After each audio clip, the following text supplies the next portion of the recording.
What is up, everyone? Welcome back to... What? Sorry. I sneezed. I'm sorry. Oh. Welcome back to another episode of Manbitesfilm, episode 75? Question mark? Yes, right? Are we that high? I thought it was 74. 74, yeah. No. Holy shit, I got it right. 74. 74, baby. Woo! We're off to a good start. Yeah. As always. We need to start thinking what we're doing for our 100th episode at this rate. Yeah, we're very close. Spooky Empire, bitches. Spooky Empire. That's true. I forgot about that. As always, okay. I'm your host, Brandon. Joining me is the crew, the dankest of the danks, Mr. William Phoenix. What's up today? I'm going to sound funny as shit because I got a really bad sinus infection. So that's what happens when you snort coke too much. Hey, listen. I wanted to go skiing. Nobody else wanted to. I had to improvise. Mm-hmm. And that other voice. Snow is not a good thing to inhale through your nose, right? Oh, what is? God. Snow? Snow? Yeah, especially the yellow one. And that other sassy bastard on the other side is my lovely cousin Gecko Lewis. Hey, guys. So, as always, if you are joining us for the first time or the 75th, no, I'm kidding. 74th? I know, I'm just doing it on purpose. Thank 74th God, time. Worst. We are a weekly movie podcast where we talk about movie news, we review one movie all together, and then at the end of the show, we have 3 individual reviews. So, Lewis, take it away with the movie news. Oh, first of all, I want to say that we're handicapped this week, but I mean, we are every week. More than usual. Why are we handicapped? We just are we're all kind of just fucked up, and I missed you guys. Oh, this last episode we weren't able to really chat and really do our thing. And well, no, because there was a hurricane in the way. Yeah, thank God nothing happened. But hey, it's better to be safe than sorry. Yeah. So, anyways, God, that fart smells like shit. Sorry. I mean, what else is it gonna smell like? No. Okay, so before Lewis gets farts, come on, man. Before Lewis gets into the movie news, like those farts where you're like, okay, it smells, but it's not like horrendous. And then there's those farts where you're like, yo, I could peel paint off of a wall right now. Yeah, I get those. Like that's the fart that I had right now. Like I could peel paint off the wall, which I don't know why I've been having that the last couple of days. So the reason Lewis said we're like at a handicap, I'm dead right now. I got back from a trip to New Orleans last night at like 2 a.m. and I had to work at 7. New Orleans? NOLA, as everyone calls it. So yeah. I'm dying inside. And that speaking of New Orleans, though, like I know we usually don't talk like sports ball, but New Orleans opened that Monday night football was insane. The New Orleans Broncos game, dude. Jesus Christ! There was everything in it. There was football. There were fights. There was boxing. There was wrestling. There was suplex. So he got suplexed out of bounds. Who does that? And then a 58-yard field goal to win it all. I'm not into football like that or sports in general. There are sports that I like more than others, but it's incredible. And also, I live in a city where like people aren't as prideful for their sports team as like say other cities in the United States. Yeah, seriously. Dude, like I was in the airport. And they had that game on every fucking television. Hell yeah. Like, every single television in that terminal had the Saints game going on. I was like, this is incredible. But yeah, what I was saying at the beginning was, I don't know what I ate in New Orleans, but like for the past like 3 days, my farts have been disgusting. Dude, do you know like the spices they put in food out there? You're rotten inside. That's why. You're like in the middle of Cajun country. Dude, I just farted again and it smelled like another I could peel paint off of my wall. Like I feel like I singed nose hairs every time I sniff them. It's so bad. But yeah, you sound like me now. Jesus. God damn, it's so fucking bad. I just hope that like my body's like, all right, give me a couple days, I'll go back to normal. Eat some salads, kind of equalize. Fuck, man. But yeah, Did you say drink some salads? I said eat some salads? Okay, I'd be concerned if he said that's my medication. I'd be concerned if he said drink salads. Like, how the fuck? I mean, theoretically you could, because you just put it in like a little blender and just blend it all together. Yeah. But yeah, okay. So Lewis, back to movie news. So speaking of, Face Off is officially getting a No, we're not going to talk about that because it's just not going to happen. No, it's going to be written. Cannot remake that movie. It's going to be written by the writer of 22 Jump Street. Oh, you're fucking. Hey, wait. 21 Jump Street is fine. 22 Jump Street was a good movie, but it was not original Face-Off movie. No, of course not. That's why I'm like, honestly, no. I'm not a fan of John Woo, but that movie was fucking awesome. There are three really good John Woo movies. Like, okay, let me say that again. There are three really good American John Woo movies because there are some good Japanese John Woo movies. Face Off. It's John Woo Japanese. I think he is. He's Chinese. Oh, Chinese. Sorry. Yeah, I was Chinese about to say. I was like, I don't think so. Face Off is one of them. Mission Impossible 2. He did Mission Impossible 2? Yeah. Yep, Really? look it up. Oh, shit. Okay. And didn't he do Crouching Tiger, Hidden Dragon? No. Who was that? I'll tell you right now. I don't know, but it wasn't him. I know there was another one. I almost said The Rock, but The Rock was Mr. Explosion. I forget what his name is. Yeah, that was Michael Bay. No, that was somebody else. But anyways, he did Mission Impossible and Face Off. That's it. That's the only two good movies. Son of a bitch. Sorry. What? I clicked something by accident. Crouching Tiger was directed by Ang Lee. Ang Lee. My apologies. Yeah. That was the fuckface that did Jesus Christ, man. What do you call it? The Hulk movie, the bad Hulk movie. Oh, the one with Eric Bana? Yeah, the really atrocious one. That movie's so bad, dude. And the movie with the boat and the tiger. Life of Pi. Yeah, that. And he did Brokeback Mountain. Yeah, those. There you go. That's the other good movie. Mm-hmm. That was Ang Lee, not John. Yeah. If it was John Woo, we would have some gay martial arts or something.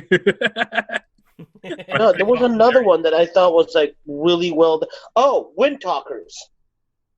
No, that was not a good movie. That was a good movie. Moving on, another reboot that is potentially going to be happening. Happening? Okay, Yeah, I thought you said it, but I was like, maybe it's my medication. No, that was totally me. Margot Robbie is going to be developing Tank Girl. Can we leave Tank Girl alone? Why? What the hell? Stop remaking movies. Come up with something new. I'm okay with them remaking bad movies like Tank Girl. Tank Girl is not a bad movie. That is an atrocious movie. I don't give a shit what anybody says. That is a cult classic. That is a great cult classic movie. No, it is a bad cult classic. All I care about is that the fucking movie has like Bjork in the soundtrack. That's all I care about. Right? I'll be happy with that. Another news: Peter Capaldi is officially going to be playing a character in Suicide Squad 2. Well, I think they're calling it the Suicide Squad. Yeah, whatever the hell. Yeah. Now, okay, so what's the word on that? Is it going to be like the sequel to Suicide Squad? Are they rebooting? I think it's a soft reboot. I think it's technically a sequel, but they're like rebooting like to Suicide Squad basically. At least off the article that I read, which was Screen Rant. They were saying that it's sequel / soft reboot. Yeah. So they haven't officially confirmed anything, I'm guessing. I'm assuming that everybody at DC doesn't want to talk about Suicide Squad because that movie was fucking atrocious. I agree. Like, coming from me that I have a tolerance for comic book movies. Like, you know, I don't go to see a comic book movie to watch some Oscar nominated movie, right? Like, yeah. I know what I'm getting myself into, and even then, Suicide Squad was bad. No, that was a really bad movie. That movie was really fucking bad. It was like ADHD child with no holds bar. And like, I think I've said it on the show before, and if I have whatever, there was a point in that movie where I literally looked at my friend and I said, "What the fuck is happening?" because they switch scenes in such a weird way that I like completely lost track of what the hell was happening. It's just I agree. Oh, man. Everything was so 100%. fucking bad about that movie. So we're gonna talk about another one. But Margot Robbie was the only saving grace of that movie, playing Harley Quinn. But it wasn't enough. I don't think it was enough. No. I'm not saying that it was enough, but I'm saying that she herself did a good job. So I'm excited to see her in the new Suicide Squad, whatever. And as much as people give shit, and I know William will give me shit for, I like the what's his face's name portrayal of Joker, but like I don't like his costume design. I liked him acting it, acting as the character. Okay. Like the costume design was forced the laugh way too much. Like I will agree with you. The costume design was shit. I mean, everybody agrees with the costume design was shit. Yeah, but I think that also like his laughter. I hated the whole like I have the smile tattooed on my hand. I'm gonna put it up to my mouth to like do that. Yeah. It was too tongue. It's like the Joker laughs, but he laughs when he's supposed to laugh, not at every fucking line. And it's like, we get it, dude. You're the Joker. You don't have to keep laughing for us to be like, I wonder if that's the Joker. Could it be he keeps laughing? Maybe it's that dude to the right. Nope, he just died, so it can't be him. It's gotta be this dude with the green hair and Joker tattooed on his fucking chest. Just in case if you forgot, that's his name. Just in case. Right? Just in case. You know, fucking millennials. I loved, like, when they first released, like, what he was going to look like, I loved the answer that the fan made of Ben Affleck with, like, the I'm Batman tattooed all over him and, like, the Batman signal and, like, Bruce Wayne and, like, everything. I was like, that is great. That is fucking great. Do it. Right. Fucking do it. So, all right. Another thing that we're going to be pissed about because, hell no, at least in my opinion, El Camino, a Breaking Bad movie. What about it? Aaron Paul is finally promoting it, and it is happening. Yeah, there's a trailer. Or let me rephrase that, teaser. But yes, there's a teaser. I don't know about you guys, but don't touch Breaking Bad. Like, Breaking Bad it's so good. I thought you didn't like Breaking Bad. I watched it again, and I finally gave it a chance, and I got obsessed with it. Okay, Breaking Bad is an incredible television series. I'm curious Jessica because Jones is in it for like 3 episodes, but Jessica Jones is in it. Yeah, Kristen Ritter. You know, I don't know if I told you guys this or not. Yeah, I found out that. Are you gonna say that they filmed, my girlfriend's college friend?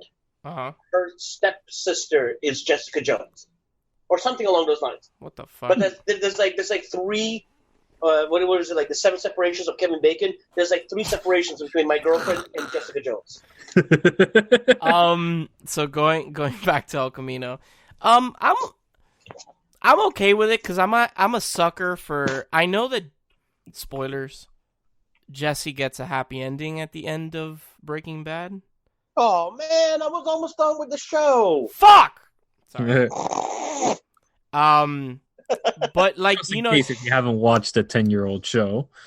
But also, like, at the end of it, like, you want to know, like, yo, what happened to him? Like, or also, I don't know, is like Bob Odenkirk gonna show up in the show as Saul and stuff like that? I know that he has his own show going on right now on AMC, but I don't know. I'm curious to see, and it's written by what's his name? Vince Mulligan? Vince? Yeah. I don't know. I'm skeptical as hell about it. I don't think that you could do justice to the story. Vince Gilligan, before I get lynched by people that are listening right now. Vince Gilligan. I just don't think that you could do justice to a story like that, or even give any, further plot to the story with a movie rather than a TV show or additional TV shows. I think that a movie is too short of a time to develop those characters any further. So I think I think that there will be. I think that Bryan Cranston will show up in the movie, maybe as like a vision, like a probably like Jesse talking to him or whatever. So like a Jedi Force ghost. Yeah, probably. No, like dude, at the end of the day, like hallucination. Yeah, Forrest Gump. at the end of the day, maybe Jesse's like into drugs again, and maybe he sees like Walter White or some shit. I don't know. I'm morbidly curious to see the movie. Are my hopes like high? No, it is what it is. Well, I couldn't feel my nose before. Now I can't feel my tongue. I'm like, I'm telling you, drugs are bad. Are you dying? No, drugs are bad. I took a bite into like this piece of corn that just came out the microwave, and I thought enough time had gone by for me to take a little bite of it. I was wrong. This is what happens when you eat while you record. So I'm gonna. Karma. Okay, it's either eat or do drugs. Okay, this is the lesser of two evils. Hey man, so, speaking of, a man needs to keep up that physique, dude. He needs to eat. All right. Yeah, I mean, a dad bod doesn't happen just by like not eating. Okay. He needs to fit into that fat Thor costume. I'm getting laughed at on my phone and in front of me. Yes. It's too brute. So speaking of, laugh at that. Yeah. All right. Moving on with the bad shows and bad movies and stuff like that.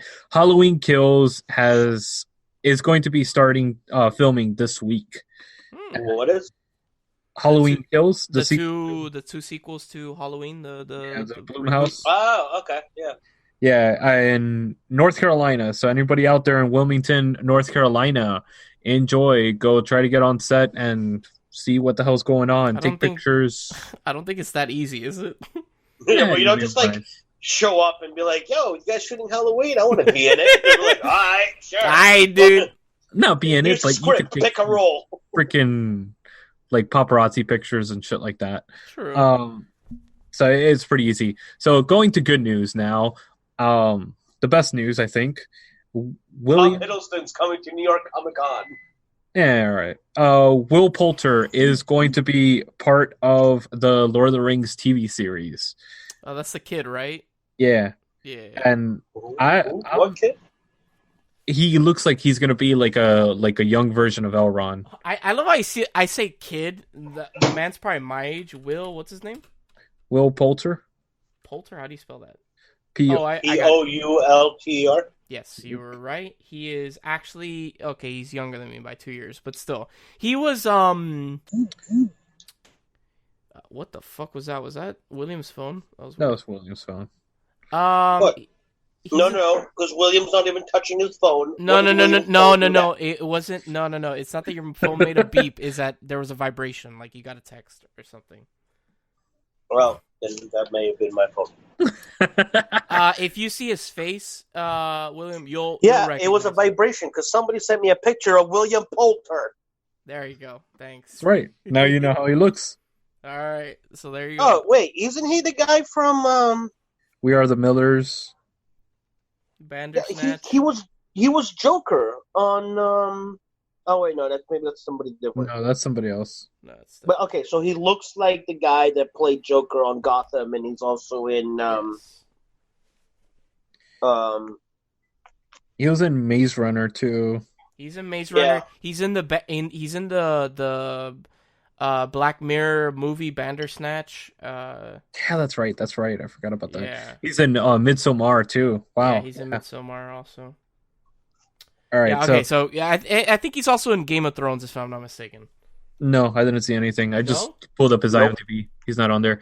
I thought he was British for some odd reason, or English. Sorry. He is English. Oh, he is. Okay. Yeah. So I have a question for you guys now. Okay. What if you had a make a wish come true for you? What would you do?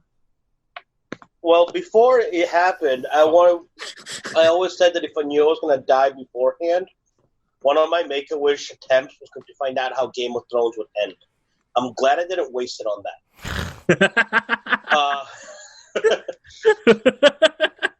I'm just going to put it out there. I don't know. I mean, I've been to Disney a million times, so it's not like I want to go to Disney World.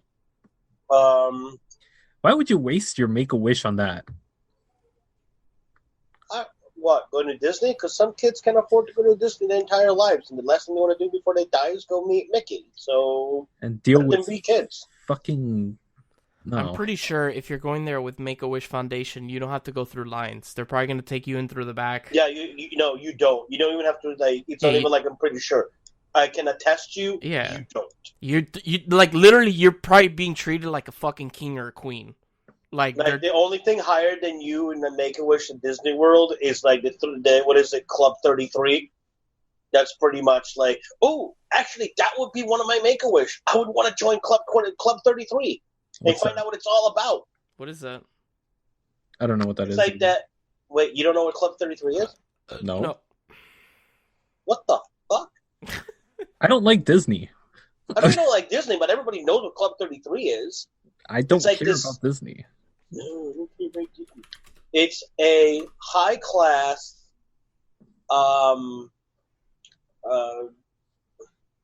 it is a high class exclusive club that was started by Disney. That like there's like a 10-year waiting list. What? I'm sorry, I just looked this shit up. What? Oh my! And you get access to places in the park that nobody has even ever been able to go. Lewis, like the abandoned island next to Magic Kingdom. Lewis, there's an initiation fee of $25,000 to $50,000, with annual dues as high as $30,000. Yeah, okay, suck a dick. Yeah, exactly. You can suck my. But that's why I'm like, hey, Make-A-Wish, pick up the tab. Yeah, no, that's the God no. I would never waste my money on that. Okay, Club 33 is a 5-star restaurant and lounge whose members are corporations, high rollers, and celebrities. It's rumored that Tom Hanks is a member. Well, he is. Interesting. So, Brandon, how about you? That's hard because I'd probably have to like really think about it. But maybe, like if a movie's coming out, like, I don't know, like, just to give an example, like, oh, I'm gonna die, and, like, I haven't seen the final Star Wars film, or there's a game that I've been, like, looking forward to forever. I would love to... Oh, you want to do, like, the whole fanboys thing. That's cool. Yeah, like, I would love to be able to experience it, even if it's, like... Without breaking into Skywalker Ranch. Yeah, exactly. Like, I would like to experience this game or movie, even if it's not finished, at least, like, tell me the plot of it, so I could, like, know what's gonna happen, because that'd be really cool, but... I wouldn't be able to tell you one specifically right now because there's. I think another one that I would want to do also is I would want to just one time raise the Stanley Cup above my head. As a former hockey player and as an avid hockey fan, I know that it's like you're not allowed to touch it unless you have earned it. But it's like one of those like let me either hold the Stanley Cup standing in Boston Garden. Let me hold a World Series trophy. Shit, let me hold a 2004 World Series trophy standing on the mound at fucking Fenway Park. Like, something that I know that in my lifetime I will never, ever be able to achieve. And just see if I'm able to do that. So... Another idea. I know, you would want to go to New Zealand and open your own Lord of the Rings park. You don't have to tell me. Well, no. Why the hell would I want to do that? No. So, at least that's better than fucking Disney. I'm glad that you changed yours to something other than Disney shenanigans. Fuck well, technically, he didn't. Okay. Yeah, he changed it to the fucking cup. All right. Yeah. So that's a lot better, at least. That's something a little bit more. I could give you props and respect. You know what, William? I'm not gonna be my cousin. You do you, boo. You want Disney? Do Disney, bro. Fuck you, Lewis. Don't take it away from him, you sack of shit. Go fiddle with Disney. It's like fiddling with Michael Jackson. Oh, wow. Okay. We're going down that road. That's cool. Anyways, what I would do would be probably a special screening of all three Lord of the Rings movies. A special, yeah. With the cast of the movies. As they're sucking you off, and you're just like, oh! I was waiting for that. One of us was going to say it. Is it sitting there going, Aragorn, yes! What a big sword you got, yes! So I just recently actually saw they're re-putting up on in theaters for a limited run all three extended cut movies, and I've been Yeah, watching them every week. I'm washing my hair on that Lewis, day, so I'm not going to be able to make it. Lewis has like a journal, and he's like viewing 200 of Return of the King. I have seen a pimple that I have never noticed before. Dude, it is beautiful watching it in a theater again, like with the like development of surround sound and the better sound systems and all that stuff and better theaters than I watched it initially, and it's like, dude, oh my god. Can you imagine watching it now in like the Dolby Digital theaters? That's what I'm talking about. Oh, that's what I said. Oh, okay, you watched it like in that? All right. Yeah. It's all like the Epic theaters and stuff like that. So they have like top of the line theaters. Wow. They're all Atmos, all that stuff. It's nuts. It's the latest digital. But the reason I wanted to bring that up is actually because there is a fan of a horror franchise that wanted to do their Make-A-Wish, and they actually got Robert Englund to come out and meet up with him and all that stuff, and he wanted to meet this guy forever. So this was an 18-year-old fan named Henry that had a rare disease. It wasn't even cancer or anything. It was actually a rare disease, and he wanted to meet the main character of Nightmare on Elm Street. That's awesome. Yeah. And Robert Englund totally was like, yeah, let's do this. Oh, hell yeah, he was into it. I love when celebrities are totally into it. They're like, fuck yeah, dude. Like, I will gladly go out and like meet this person, you know?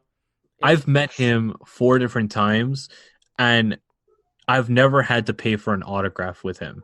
The man is probably one of the most humble and appreciative person for his fans. Which like, is nice. Incredible. Like, that guy, I've met him, I've seen like people waiting in line for 6-7 hours, and they took him out because he needed to go to a panel. He walked the line of the autograph line and said, everybody have your item out. I'm going to sign everything for free. Wow. And he signed every single person's thing while he was walking out of the door. That's awesome. That's awesome. It shows you that, like, even though you're a celebrity, like, you're still human, you know? Like, I really enjoy when actors and actresses like do that. Definitely. Agreed. And to go hand in hand with that, I know that would give Disney a lot of shit, but props to Disney, because there was this kid that had saved up all this bunch of money because they were going to go to Disney World for vacation, and then they had to cancel it because of the weather, like last week.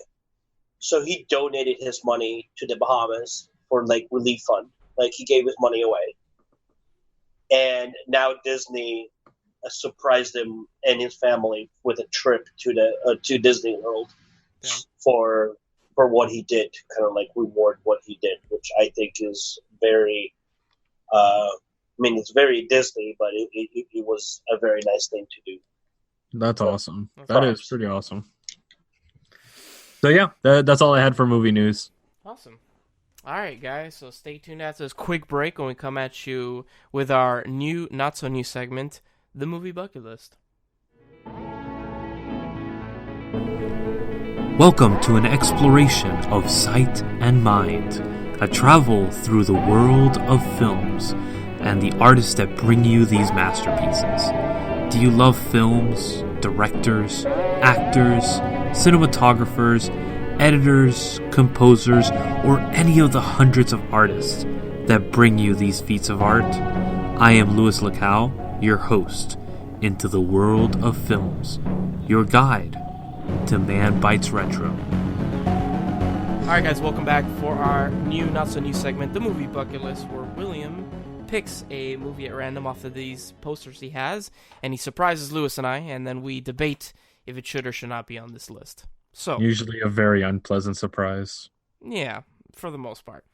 So William, what's the movie this week? Well, this week I decided to go with something that was going to be an easy answer for everybody. Oh God! Although it's not a Sunday, it's not my daughter's wedding. I'm going to make you guys an offer you can't refuse. All right, okay, is it My Big Fat Greek Wedding? What? You're so fucking dumb. God, I hate The Godfather. you so much. I right know now. it's The Godfather. I know you know, but the fact that you came at me with my big fat Greek wedding, fuck you and your Windex. I'd have been like, get out, done. Ugh. You hear the mic drop and me walk out the door at that point, if that's on the top 100. We both God know damn. that My Big Fat Greek Wedding is a much better film than The Godfather. Well, It's I mean, a I'll big give you fat it's a piece much of better shit. film that... No. It's a much better film than The Godfather Part 3. No, Yes. I strongly Yes. disagree. But anyway, back to the movie at hand. Is it the first one or the whole trilogy? Nope, just the first one. Okay. Was my boy? What's that line that he says? That Marlon Brando says? They massacred my boy. What is it again? They killed my boy. Yeah. Yeah. One. The freaking dude, come on! That film has so many iconic scenes. Like it. The horse's head in Yes. the bed. Yes. Oh, man. Literally was gonna bring that up right now. The horse head in the bed. Same yeah. here, Yeah. dude. That scene is beautiful. The freaking just the whole cinematography from the beginning to end. It is a beautiful masterpiece. It is Francis Ford Coppola's like #1 film of all time. It definitely takes precedence over Apocalypse Now and all the other films he's done. There's nothing that holds up to this. Was this one of the I mean, final films? Goodfellas comes a close second. Goodfellas is not Francis Ford Coppola. Oh, you're talking about just Francis's in... Okay. I thought you were talking about, like, as far as, like, mobster Like movies. mobster and movies. whatnot. No. No, okay, no, you are right. I will agree with you on that one when it comes to his specific movies. Is this one of the final it films was that Marlon Francis. Brando is in? Yeah. Yeah. Right. No, because it was. Wait, what are you talking about? Yes, Marlon Brando is the fat guy at the beginning that tells you, I'm going to make you an offer you can't Well, refuse. yeah. I know that. I know that, but like, is this? I don't think that's his final one. I think Oh, because he no, did no. Island of Dr. Moreau in the 90s. So. I mean, it Holy can't be shit. his final one just Sorry. because of the fact that he's in all three of them. Yeah, he died in Wait, no, 2004. I take that back. My bad. Yeah, and he even did the atrocity in the 90s known as the Island of Dr. Moreau. Straight That is very true. gas. That is very Like, true. yeah, that just, oh, Jesus Christ. Oh, What? it's so hot. I'm sorry. So anyways, yeah, no, I truly love this film. Now the question is, I think we all agree that it definitely deserves on the top 100. Oh, for sure. Yep. Where would you put it in the top 100? Oh. Top 10. Easily top 10. Okay, Lewis. I want to hear what your answer is. Nope, saving mine for last. Son of a bitch! I hate you. Wait. Hold on. Hang on. Brandon, I don't mean to overstep you. Yes. This is my segment, right? Yes. Lewis, where do you put it? Shock and abuse of authority. God damn it, I can't English well today. No, you don't. And just for that, where do you put it? You know, for me being dead, I'm Englishing very well today. I'm For not. me not being able to breathe, I'm definitely the fact that I can speak at all. I just I would probably. I'm gonna get a lot of shit for this, but I will probably put it in the 70s. wow. Okay. I think Bet it's you a if the name great- was Kubrick on it and a couple, I'd be in the top 10. I think it's a fantastic film, and it definitely has. It sparked the gangster genre Yes. a lot. Yes. It is the film that sparked the gangster genre. If it wasn't for that, we wouldn't have Casino, we wouldn't have Goodfellas, we wouldn't have a lot of films that Scorsese did. But with that being said, I think Scorsese did it better in a lot of ways. Okay. I think that Goodfellas is a lot better.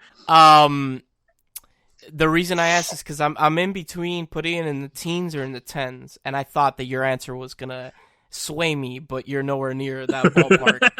So, fuck. I mean, well, you think about it. I put in the top 10 just because yes, it did spark a whole genre of the whole genre of the mobster movie. Which when you're able to do that, not just let's not even talk about the trilogy, but like the movie itself, you're doing great. Yeah, but I mean, watching Al Pacino go through, like, even in the first movie, where like the first time you see him, he's this happy-go-lucky, doesn't know any better. He just got married, and you can see like the light and the life in his eyes. And by the time the first movie is over, when like he's looking, like he's in the room looking out, and the door just shuts, and you can see the darkness that has just overcome him, and like you're like he's gonna take over the family. It's like the spiraling in one movie alone. To me, is like holy crap.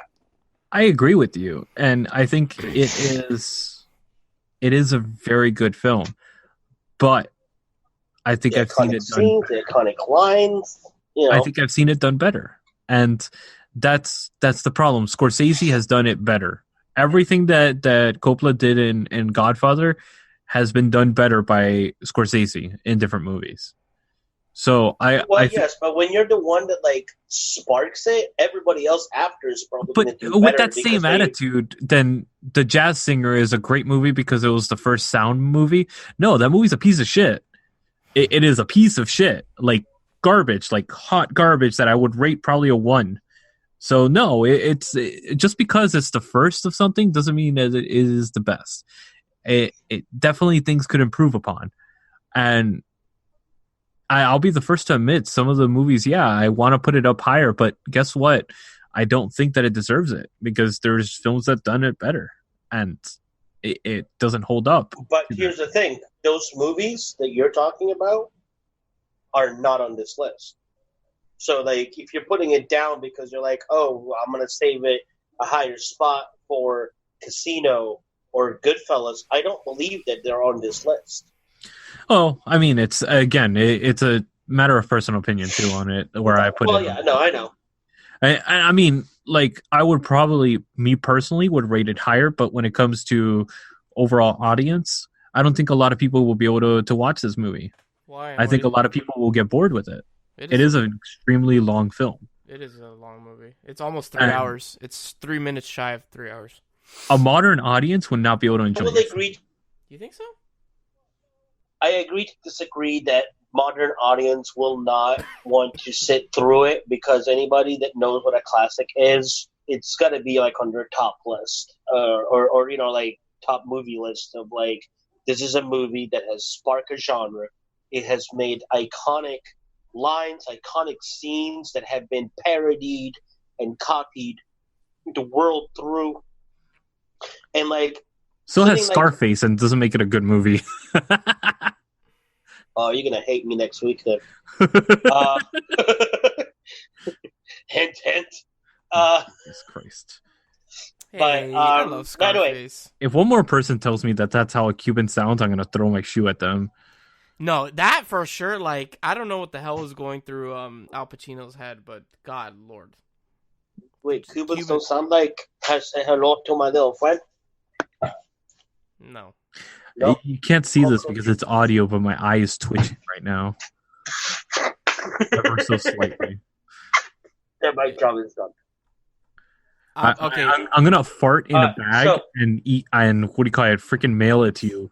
Brandon, to bring this segment to a close, have you made up your mind whether it's top 10 or top teens? I'm gonna put it at 11. I think it's like right there. I think it's I basically agree with both of you. Like, it started. I think it's a very, very influential movie, and it started a whole, genre and a fucking a series because there are 2 sequels to it. It's an epic, and I would say this, that the trilogy is probably it's the trilogy that holds. It's one of the trilogies that hold up the most with the sequels. The sequels are as good, I think, for the most part, as the first movie. Okay. For the most part. I think the first 2 are really good. The third one's a little but it's nah, still, whatever. good. It's the same thing as Back to the Future. Yeah. Back to the Future 1 and 2 are classics. The third it's a good movie, but the first two are classics. Yeah, true. Yeah, I mean, the third one does close out, talking about Back to the Future, but the third one does close out. I just love the kids' names, Jules and Vern. I'm like, yes. Right? Yes. Like, it closes out well. It's obviously not the best diverted in the series, but... I'm ending this segment. Well. We've diverted into fucking Back to the Future. We're done, all right? We all agree. This movie deserves to be on the top 100. Woohoo! Woo! All right, guys, stay tuned after this quick break when we come at you live with our main segment of our show, the main review, which is Leia and I. Or Leah. Oh, shit. Leia. Okay, yeah. Did you watch the movie? Hey, you lovely nerds. This is Nisha M., your geek mom, from Diversely Geek. Diversely Geek is a global nonprofit that promotes self-acceptance by highlighting the positive message of fandom. We're all fans of something that has affected us for the better. We like to express that love by embracing our inner geeks with you all on our podcast Diversely Geek Discusses. We also have a podcast for any Whovians out there called Doctor Who in Review. We often partner with Manbitesmedia, so you're bound to come across us sooner or later. You can find us all on our podcast platforms as Diversely Geek Discusses and on social media platforms as Diversely Geek. You can also subscribe on our website, diverselygeek.org, where you can find our podcasts, videos, original content, articles, and so much more. And remember, there's some good in this world, Mr. Aslan. All right, guys, welcome back for the main segment of our show, the main review live, which is Leia and I. I thought it was Leah and I, and then... I think it is Leah and I. No, it's Leia. Is it? Yeah, because she's French. So Wait. her name has an accent above the E. So, accento. You Accento? uncultured swine. Yeah, yes. So, Leia and I is a documentary filmed by, let me find the girl's name, her Leia's friend, the I in the group. The I. Which her name is Camille Shushani. They've been, she never says how long they've been friends. I'm assuming for a long time. Yes, very long time. Yeah, and basically Leia has cystic fibrosis, which is a disease where you have mucus in your lungs, and your lifespan tends to be very short. Like, basically 32 to 33. Yeah, like in your 30s, you're basically probably gonna die. And this disease state is it's one of the disease states that the pharmacy that I work at kind of helps to maintain people, and there is no cure for CF, but it's incredible hearing the stories, because obviously we go to a lot of continuing education classes and stuff like that about CF. Mm-hmm. And we've actually had people and patients of ours that have a huge standing in the community of CF, and they've come out and actually talked to us and told us the condition that they go through. That way we have kind of a little bit more understanding of what the patients that we speak to on the phone are going through in real life. And it's incredible, dude. Like, a lot of these people, imagine the worst congestion you've ever had. Yeah. That is their breathing on their best day. That's how bad it is. Yeah. So it's incredible, because Leia, who has cystic fibrosis, she doesn't do any treatments. She smokes. Yeah. Girl's a savage. Straight savage. Doesn't care. Which I understand, you don't want to live your life in a hospital or, like, doing these tests and all this. Like, but she still does her tune-ups. Yeah, she does. She goes to the hospital to get checked. Yeah. She says, what is it, every 3 months? Yeah, every 3 months you got to go to get a tune-up in the hospital. Yeah. But so the actual documentary is that her and her friend, Camille, are going basically to South America to find alternative ways of maybe treating or even curing Leia of her cystic fibrosis by means of magnets, alternate or medicine. or doing what is a huayasca, Quayaska, yeah. which is some drink that looks disgusting. It looks like seaweed. Yeah, and peyote, basically drugs. You know, like shit that grows out of the earth. Let's just take this shit and see what happens. Yeah, she's trying to find natural remedies that natural might be able to potentially cure her or not her. cure her, but put her into remission enough that she could actually continue living her life on a normal basis without any repercussions. And just to see, honestly, I think it's more curiosity that they have about seeing if there's alternate medicines that might be able to help her, because she had such a great experience with the magnets the first time, which magnet therapy is fascinating as fuck. If you've ever studied like different power sources and things like that our Earth has. I mean, even science fiction has been a major component of using magnets for a lot of different things, and there's a lot of value to them. If you ever put a magnet up to your body, your skin actually reacts in certain ways if it's powerful enough. It does? Yeah, your what do you call it? Nerves and everything start going into shock. So they actually turn like purple and everything if you put a strong magnet next to your skin. That sounds... I'm about to do it on my sinus. Might be able to clean it up. It actually probably would. That's what they were doing in this documentary, was they were trying to find this alternate source. Now, before we go into anything like that, I have to personally say that a lot of the methods that are used in this film and that we're going to be talking about, these are not known practices. None of these are approved methods for treatment. There is no cure. This film is a thesis, and it is a personal view on the approach towards CF. So me personally, I don't do this shit. Any opinions that I have or express on this show are not scientific. They are not actual healthcare professional opinions. This is my personal opinion as a human being towards the thing. I have to put that disclaimer out there. Sorry. I feel like the movie isn't, or the documentary isn't even about curing or like not curing, but making her condition better. It's more like by the end of the documentary, it's more about like Leia and her friend Camille finding themselves. I think so too. Because at the end of the thing, like, what does she say? Leia says, she's like, I used to think that, like, basically she says something along the lines of, like, now I know that I need to live with my disease and it is what it is. Yeah. Instead of putting it to the back and thinking that I don't have anything and that I'm A-okay. Yeah. And it's really interesting to see them. They do stuff that I, like, they go on a 10-day retreat in the middle of the fucking Amazon, which I would never fucking do. That sounds amazing, though. Fuck that. They also drink some shit that makes you vomit, and then... Well, I mean, you can go do it now, but it's going to be kind of lit. I'm out, dude. That's the end of our show.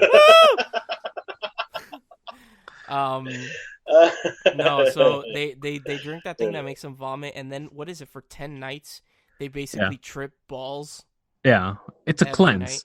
It's a cleanse, and the way that medication actually approaches, it gives you an addiction that you can never get rid of, but it doesn't act the same way that an addiction normally happens, that you want more of it.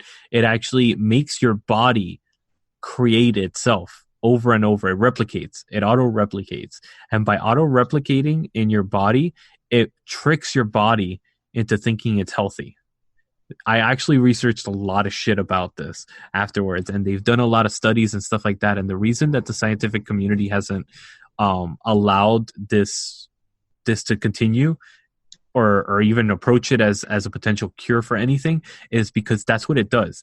It just camouflages any disease state that it's trying to cure. It's not actually doing shit. All it's doing is putting a Band-Aid on it for maybe a year at the most, and then you have to do it again. And that, I think that kind of goes with what Brandon was saying, that this is a story more about them two finding each other as real friends. And I think it shows you how our society really is and how superficial friendships really are. Because them being on this road trip, they were able to see more about each other and see more truth about each other than they've been able to in the last 12, 13 years, however long their friendships have been. Yeah. And I think that's incredible. And it's very true. One of the things that I've always said to people is that take a road trip with the person that you want to marry before you marry them. And you'll see the true potential of that relationship right away.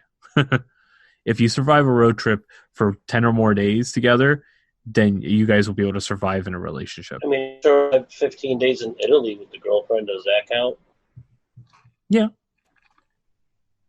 Yeah, Definitely. any long form of vacation where where you're basically seeing this person nonstop. Yeah. But yeah, another interesting thing about the documentary is that, man, just seeing people that like really believe in this shit is like so wonky to me. Why? Like, all these shamans and stuff. I'm like, maybe you're right. Maybe this shit does help, but they just sound crazy. Why? Well, you also have to keep in mind that, like, one of the reasons why I enjoyed watching this movie, other than the fact that the girls are French and that I did not need to, like, really look at the subtitles, so I got to enjoy it more. Because, like, when I can understand a foreign movie in a language that I can understand, and I don't have to, like, spend half the time trying to figure out what the hell they're saying, I enjoy it a lot more.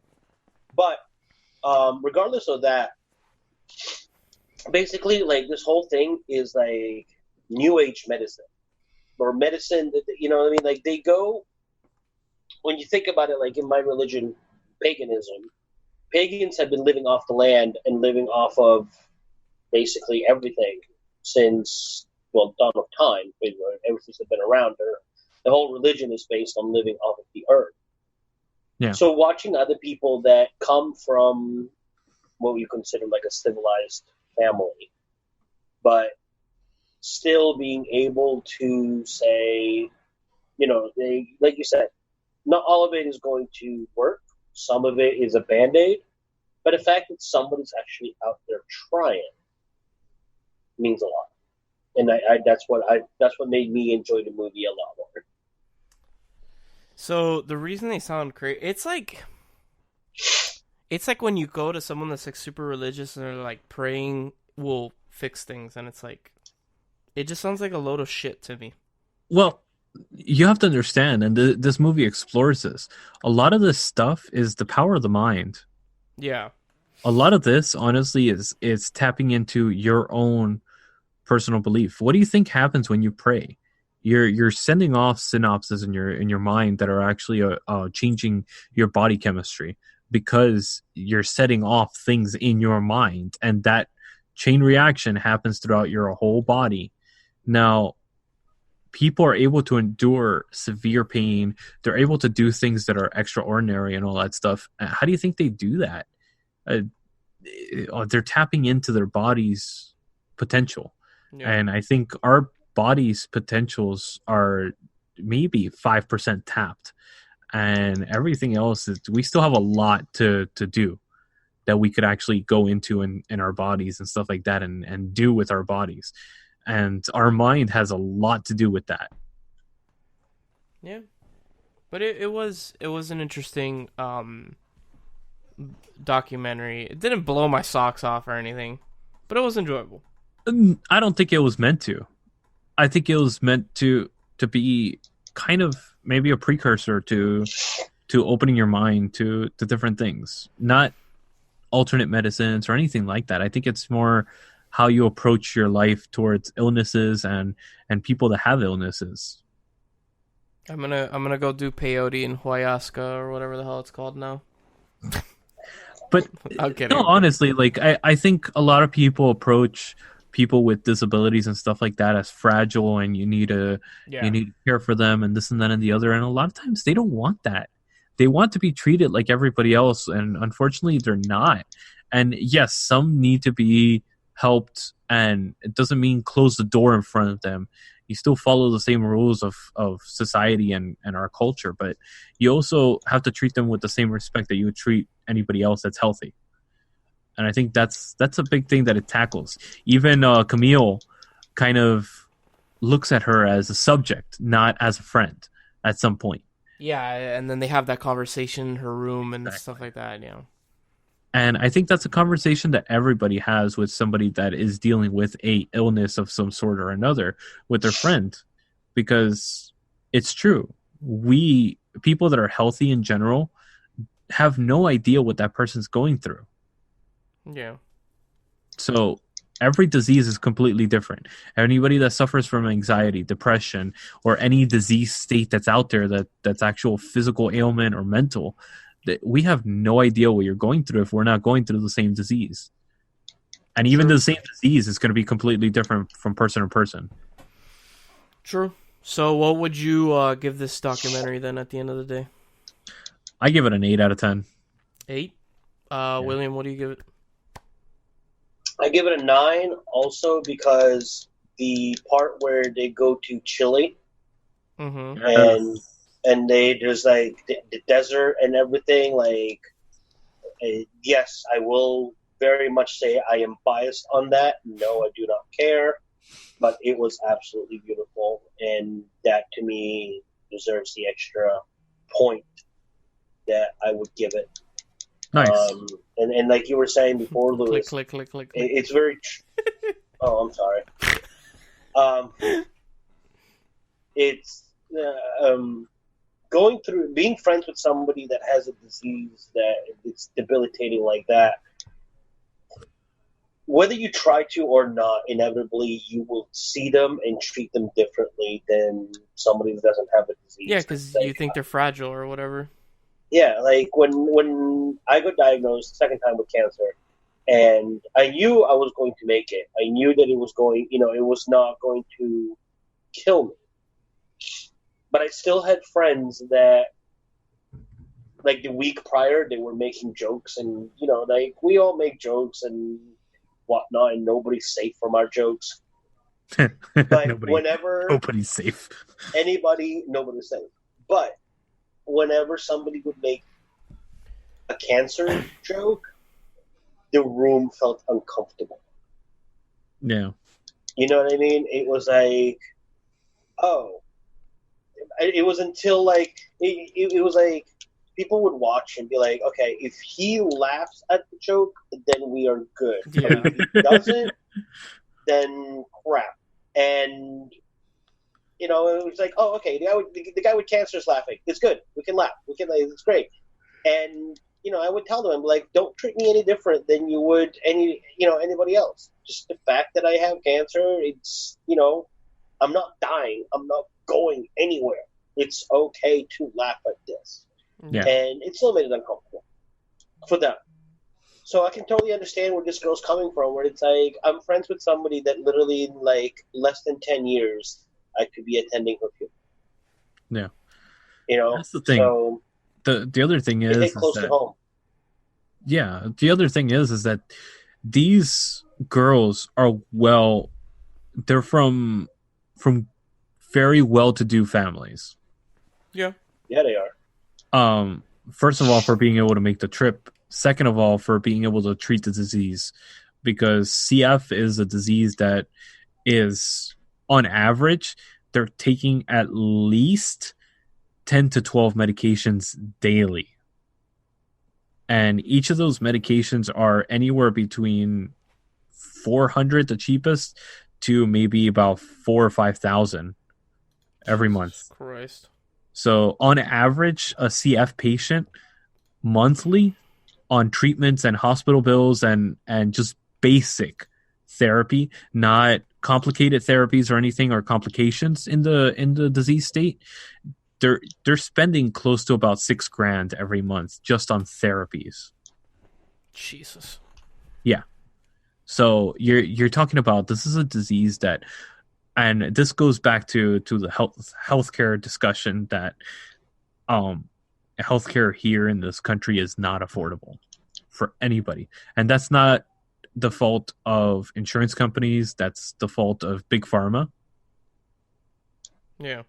And I know I could get in trouble for saying this, but it's 100% drug companies' fault that the disease states like this aren't treated more often by income restriction people and all that stuff.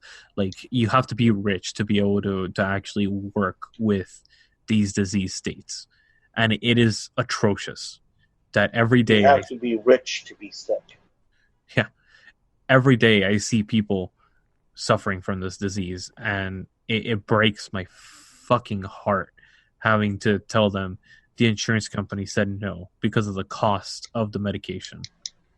It's something that it never gets easier. I've been doing this for... I could never have it. I'm not saying your job, but I don't understand these people that are able to have a job that's like, somebody is asking to have my company, which they pay for, help them get medications so these motherfuckers can live. This is not something that they are like, it's elective, or it's like, I want to take like a supplement because I want to have a better life. No, this is medications that they can wake up tomorrow and be like, I am alive. Yeah. And there's motherfuckers out there which have the balls to be like, sorry, figure it out, or you dead. But either way, it's a you problem, not me. And I don't know how these people go to bed at night and are okay with this, because I could never. I'm sorry, I have a heart. I could never sit there and be like, sorry about your luck, bro. Yeah. I worked for an insurance company for 4 months. That was the hardest job I've ever had because I couldn't do it. It got to the point where I was like, I can't do this. I can't tell people no. This is horrible. This is irresponsible, and it completely goes against everything that I stand for. And it's not the insurance problem. It's not the insurance company's fault, though. That's the problem. People keep focusing on insurance company. No, it's not them. It's big pharma that sets the prices. If big pharma drops the prices, then guess what, guys? The insurance companies will be like, "Oh, okay, this is affordable. We could cover this." So it all comes back on to the flip side of that coin, though, with the amount of money that some insurance companies make, it's like, oh, we don't want to give up on our profit. So, but that's a discussion for another time. We are getting completely off the rails right now. Yeah, and we can have like an entire episode on this, and I'll be happy to sit there and bitch and moan about it. But for now, let's carry on. Yes. So I give the documentary, I'll probably give it like a 7. 7? I enjoyed it. It was nice to see these two women kind of find themselves, and for this girl to know that it's okay to live, to accept that you have a disease and live with it. Agreed. And I would recommend it to somebody. Like, definitely watch this movie. So yeah, it gets the seal of approval from the Manbitesfilm crew. Yes, awesome. All right, guys. So stay tuned. That's a quick break. When we come at you, not live, never live, with the final segment of our show, the individual. As the songs of awakening rang through, the world was created. The silence was broken. Middle-earth, with its rolling hills, broken mountains, flowing rivers, and beautiful forest, was created. Cellar Door is a journey into the mythology, the mystery, and the beauty of Middle-earth. Sit back.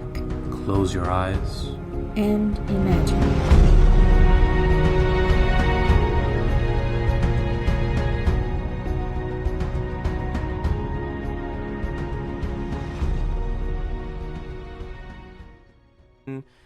All right, guys, welcome back for the final segment of our show, the individual reviews, never live. Which I love how I'm going. Which movie? First mistake. I did good, people. 1 hour and 13 minutes in. Lewis is going first. Yes, I am. So, in honor of the tragedy that happened on 9/11, I figured I wanted to do something that I associate when I think of 9/11. What do you guys think of when you think of 9/11? Besides the tragedy, obviously, that occurred. It's my birthday. Well, besides that, Is it really? Yeah, Yeah. it is my birthday. Yes. Oh shit! Well, happy birthday, Thank you. I don't. dude. That's, How old were you when 9/11 happened? I was 10. This is my 10th birthday. Fucking A. Yeah. Way to hit the double digits. That's all right. I really hate, like, not saying that, like, I hate what you just said, but, like, I really hate when people are like, you have a shitty birthday, and it's like, I was born before that shit happened, right? And there are thousands upon thousands of people that share the same birthday as I do, and were born, I hate it. It's like, No, the shittiest thing is, like, what happened with my best friend. Her sister turned 15 years old on 9/11, 2000. As a joke, she looked at her and went, on your 16th birthday, World War III will start. Oh my god. The next year was 9/11, 2001. To this day, she does not let her live it down. I wouldn't either. But still. That's horrible. Yeah, you want to talk about, like, bad fucking karma, bad fucking juju? Shit. yeah, seriously. So, what do you guys think of when you think of 9/11? Honestly, my birthday and that's Getting touched at the airport by TSA. Oh my god. So, what I think Too of soon? is conspiracy theories. I think of government okay. conspiracies. I think of what do you call it? The government overarching, Illuminati. The what do you call it?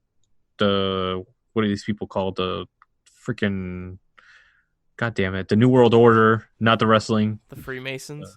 Yeah, and what do you call it? And all that stuff. So I decided to do a spy show that Interesting. has completely like I fucking love this show. Oh my god, like it's gone so far under the radar of everybody. And Hold that thought for 1 second. Shit. Ah, ooh, excuse me. Didn't have time to hit the mute button. Ow, ow. Anyway, Sin Cara. Cincada. So Oh my god. bless you again. Yeah, I'm gonna mute myself now for a minute. But you do your thing, bro. You do you.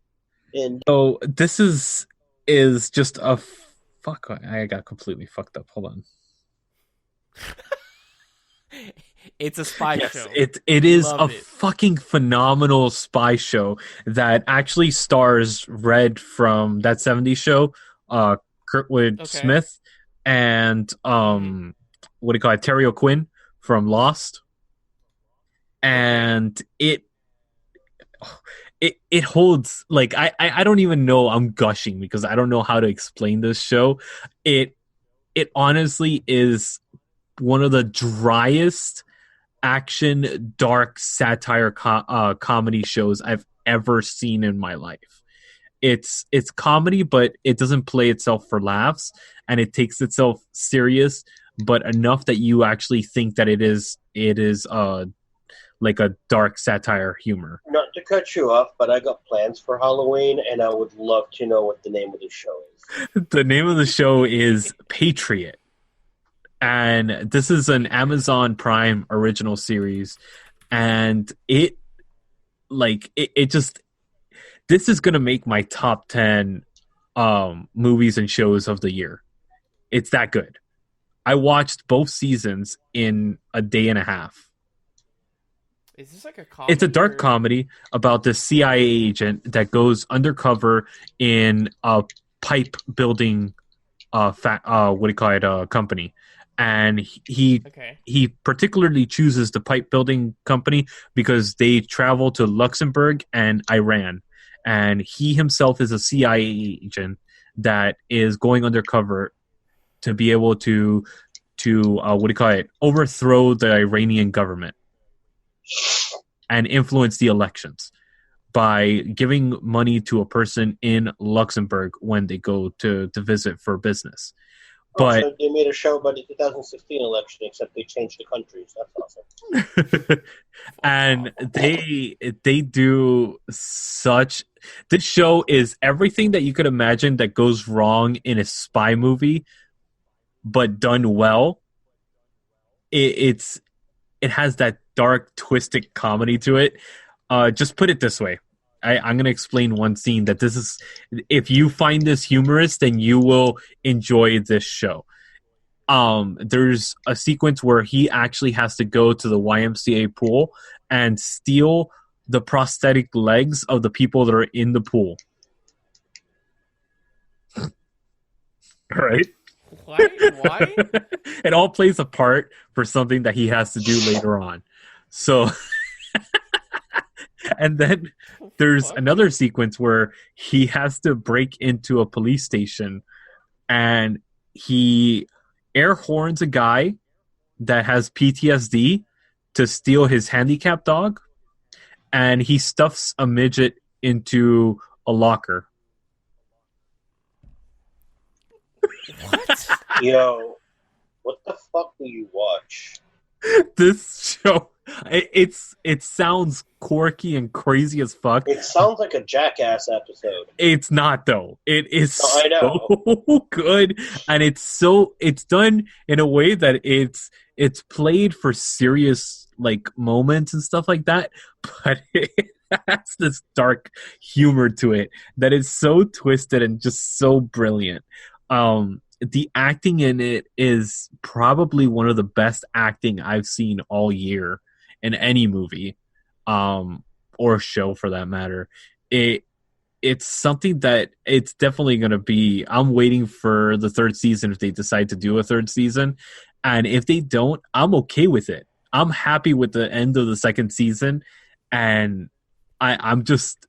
This is a show that I'm going to be revisiting over and over again when I want to laugh, because it's so dark and twisted, and it's like that great mystery novel where you want everything to kind of wrap up at the end and where the fuck is this going, and when it does, you're just like, oh my god, this is beautiful.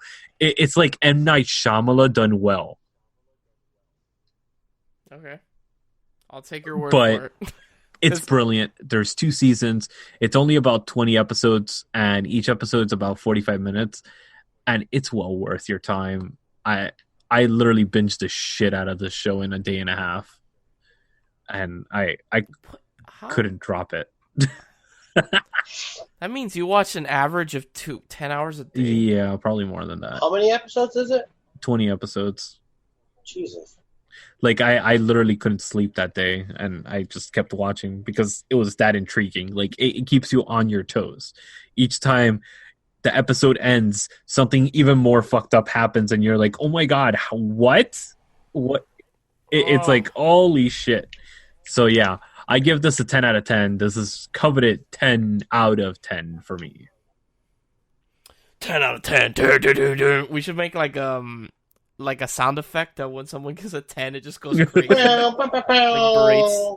Yeah, it's like turn. All right, William, you're second. We should do that soundbite from Idiocracy. Extreme. Yes, exactly.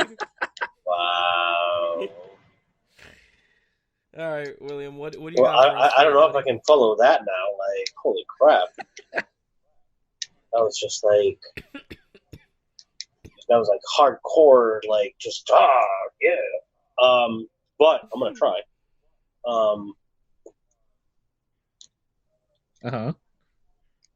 Sorry, I completely spaced out. He fucking died. He was like, stroked out. I'm sorry. Kids don't do He's drugs. Just so he's just so in his nasal, like. No, I thought I had to like, sneeze, and I thought I had to cough at the same time, and I was trying not to fart. That's when you shit yourself? Yeah, I was trying not to do that either. My show is actually a reboot. Are we all doing shows today? I guess we're all doing shows today. Interesting. Okay. Right? Is that a first for us? Yeah. It might be, yeah. So mine's a reboot. There was a movie that had come out a few years ago that was based on the original show, and now they redid the show, it takes me usually a few episodes for me to get hooked to a show to where I'm like, oh, I want to watch more. And then it's like, okay, I'm addicted. This one I watched like the first episode. My girlfriend just happened to be watching it. And I was like, oh shit, we need to watch more of this because it's actually very well done. It stars Shamar Moore, which, if you don't know who he is, but he is what they called Sexual Thunder or Chocolate Thunder in Criminal Minds. And it's streaming on Hulu. Wait. Just pause. Did someone just fart? I didn't. Lewis did. Continue. Yeah, he did. There it is. Okay. He definitely. All I heard was like. I didn't even hear it. S.W.A.T is what I'm reviewing. S.W.A.T. Oh, Jesus Christ. What? I'm sorry, mine doesn't include midgets, but it's actually good as it is. They got guns. Also, it's like Delta Force 6, remember from Clerks? Or whatever the fuck that mindless movie that he was choosing. Huh? Remember from Clerks? Which? The first one? When he goes to the video store and he's like, ooh, Navy SEALs. Oh, yeah. Well, no, what I like is that they kept the original names. Like, it's not like they're like, oh, we're just going to take the name and do something completely different. Like, the main character is Hondo, which was played by Samuel L. Jackson in the movie. And you have, like, Harrington. You have, like, the original names, just a new cast. The theme is also the same. But it's done well. I mean, it's what one would probably call, like, a popcorn show. Because, like, if they made the movie, it'd be like a popcorn movie. But interesting. This show is in the same universe as The Shield. Yes. The FX show, The Shield. Yes. That's cool. Which I don't think that they're going to do like a crossover, but you never know. Shit happens. Shit happens.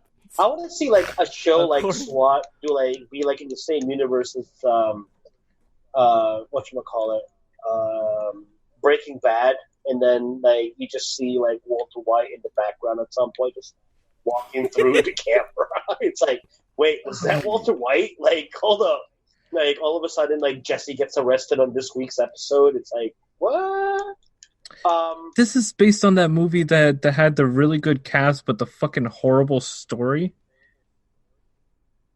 Well, that movie was based on the movie has Samuel L. Jackson. Oh, Jesus Christ. Yeah, it had Samuel L. Jackson, Colin Farrell, Michael Rodriguez, LL Cool J. Jesus Christ! It had Hawkeye in it too. Hawkeye played the bad guy. Jeremy Renner. Yeah. How do you not remember his name, William? Because right now the medication, I can barely remember my own name. All right, shut up, Louis. Which one? No, but like, God, that movie was horrible, dude. It wasn't bad. Like it wasn't bad for a reboot, especially because like it kind of like came out of nowhere. But yeah, it wasn't like great. It's like a Van Damme movie. But that's why like when I found out that when they realized, I'm like, oh, this is like. So I just thought it was like a show that just happened to have the same name. When I then found out that it's actually basically a reboot of the original. I was like, okay, it's got a better storyline, obviously, because they have more time for it and everything. But I enjoy it. It's something you can check out. The cast is pretty good. I mean, I liked him in one of the reasons also why I give it as good of a chance as I did. I obviously liked him in Criminal Minds, so I'm like, okay, let's see what he can bring to this, show. I mean, he left that show for this, so let's see if the payoff worked, Colton, and it did. I don't think this is the second season. Right? No one got that reference? All right, cool. Moving on. No, the SWAT got the show is on its third season. It got renewed. Yeah. Yeah. So I'm 2 seasons behind. I thought it was only 1 season behind, but apparently I got some more catching up to do. But again, it's streaming on Hulu. I give it like a good 7 out of 10, and enjoy it. See what it is. It's your cop movie with drama in it, and what is it, like the villain of the week? But then you also have. So if you like Van Damme movies or what's his face, the other one, Chuck Norris movies, then you'll enjoy this. There you go. It's a good mindless it's good mindless fun, I guess. Yeah. All right. All right. So now it's my turn. So I'm gonna go with another show, like we were saying earlier, and so on my trip, one of the days we called it early because my girlfriend and I are a bunch of old farts. We were in the Airbnb and we decided to watch something, and she's like, "Oh, have you seen Santa Clarita Died?" I'm like, "No, of course I've heard about it." So I put it on, and the show stars Drew Barrymore and Timothy Olyphant. God, what a nice last name. Rolls off the tongue. Sounds like elephant, but just like when you're like blasé. Yeah, Olyphant. It's like the Oliphants from Lord of the Rings. Anybody? Shut your whore mouth. Jesus Christ, not everything is Lord of the Rings. Look at that. We even have last names that are made after the names from the... So, Santa Clarita Died, for anyone that does not know, is it's a dark comedy series. Have you guys seen it? I've heard of it, but I've not seen it. No. It's a dark comedy. It's very like quirky and it is quirky. I hate that word. Well, it hates you too. Okay, shut your it's goddamn a moist mouth. Word. It's my turn to shine. You had your time. Jesus. Did I really? Drew Barrymore and Timothy Olyphant are married. They are realtors, and basically one day when they're showing a house, Drew Barrymore starts like uncontrollably vomiting as they're talking to their clients. They leave her in the bathroom. I'm already over it. And when Timothy Olyphant comes back upstairs to check on her, she has vomited everywhere in the bathroom and she's dead. But she wakes up and she's fine. And she starts noticing that she has no heartbeat. She doesn't bleed if they cut her. And she likes to eat raw meat. Okay. I haven't finished the first season yet. The show got canceled. It has 3 seasons on Netflix. I'm at the end of season 1, and where I'm at, they still don't know what the hell is going on with her, why she is the way she is. But basically, it's a dark comedy because it eventually gets to a point where she gets tired of eating like processed meat, and it gets to a point where she's like, I like eating humans. Okay. So her and her husband have to figure out a way of killing people, but they don't want to kill good people. They only want to kill really shitty people. Okay, so it's like Dexter? Yes, but more funny. Hey, Dexter's hilarious. Are you kidding? Dexter's alright. I don't know why people like that show so much. That show is amazing. I'm pushing through season 2 right now. What? I don't know why people Dude, like that is... Oh, that is like top 20 shows of all time. Oh, fuck off. Yeah, and then top 5 shows for ruining the ending. Yes. But yeah, so it's really funny. I like the dialogue between the characters. It's very quirky. I know you hate that word, but I don't know. I like the chemistry between Drew Barrymore and Timothy Olyphant is really nice. They work well with each other, and what do you call it? Timothy Olyphant looks like a cheap version of what's his face from Bad Santa. Billy Bob Thornton. He looks like discount Billy Bob Thornton. Damn it! Now I gotta go see what he looks like. Yeah, it's it's enjoyable. It's like what Lewis was saying with SWAT. If you want to laugh and have a good time, then watch Santa Clarita Diet. I'm not there for the plot. Like, yeah, I'm interested to see what the hell's going on, why she's, what made her turn into this like flesh-eating zombie or whatever, undead. Alan Tudyk and Nathan Fillion are both in it. Yes. Oh, he's the one. Okay, I know who he is. Ironically enough, he was in Scream 2, and he was in Hitman. He's one of those I've seen him in a lot of stuff. He's also the main character in the movie The Crazies. Yes. Or the remake he was of The in Gone in Crazies, 60 not the Seconds original. as well. He played one of the cops. Yeah, but doesn't he look like Discount Billy Bob Thornton? He looks like a young Billy Bob Thornton. I don't know about Discount, but he looks like a young Billy Bob Thornton. Well, I mean Discount by his acting skills. Oh, fuck off. You're so mean, dude. God damn. I'm done with you. So, I'm done. Speaking of being done, what's next week's movie? Yeah, okay, so I'm finishing up. I really enjoyed it. I'll probably keep watching it. Maybe not like I won't like binge it or continuously watch it, but maybe every once in a while I'll be like, yeah, fuck it all. I'll catch a few episodes. They're short. They're only 20-something minute episodes. So yeah, I give it like a solid 7.5. It's funny. It's a good time, but it's not anything that's gonna blow your socks off. Yeah. Yeah, exactly. How I always say. All right, so I have the pick for next week. So we're gonna go with classic. You have the power. I have the power. I am He-Man. Or like we're gonna go with. No, He-Man is the one that says I have the power. Dumbass. So does Skeletor. Skeletor has the power too, asshole. Well, I'm fat, so I can't be Skeletor. Skeletor means I'm skinny. No, I mean, you're fat, you can't be the He-Man random either. sidekick, the one that plays the instrument. Oh my god!